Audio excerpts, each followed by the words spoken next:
Monsieur le Président de la République, Monsieur le Président de l'Assemblée nationale, Monsieur le Premier ministre, Mesdames, Messieurs les chefs d'institution,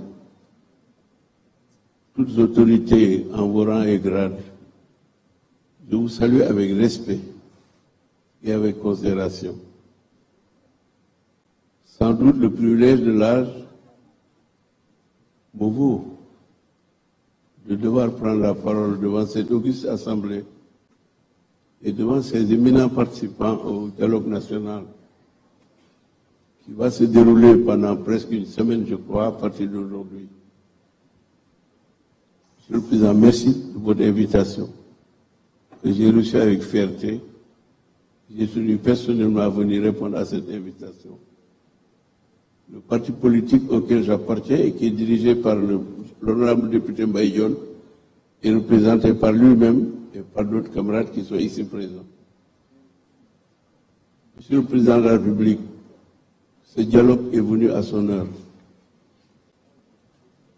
Une année après l'exercice du pouvoir suprême par vous-même et par l'équipe qui vous seconde dans cette éminente mission.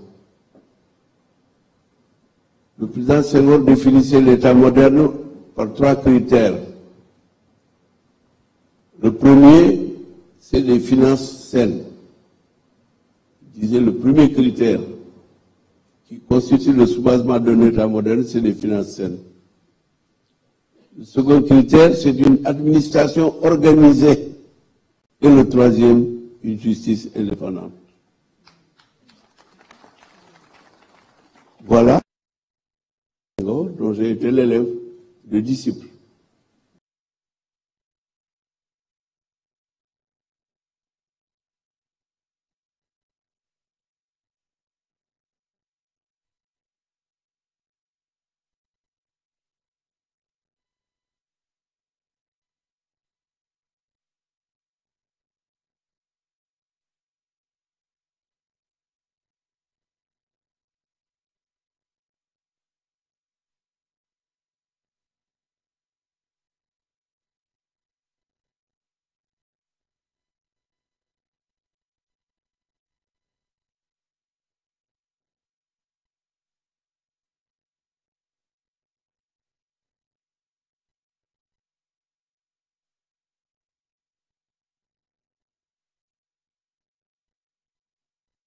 Finissez à son niveau et selon lui, puisque sans le rêve, il n'y a pas possibilité pour l'être humain d'améliorer sa situation, pour l'être humain d'améliorer sa situation d'ici. Justice rendue au nom du peuple.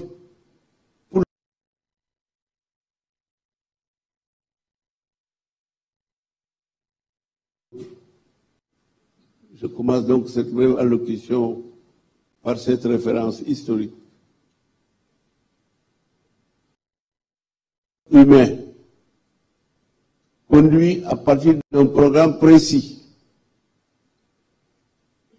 dans le cadre d'une volonté commune partagée pour sortir des ornières du sous-développement, puisque le sous-développement se définit par les difficultés inhérentes à la vie quotidienne, et il n'existe pas un seul pays au monde où il n'y ait pas de problème de développement, puisque le développement est un exercice continu, à composantes multiples, par étapes régulières, mais il est porté aussi par des institutions de toute république ou de tout État, pour les empires et les royaumes, ensemble, la main dans la main, avec les 3 références que vous donnez souvent dans vos allocutions, Monsieur le Président de la République, c'est-à-dire la tolérance,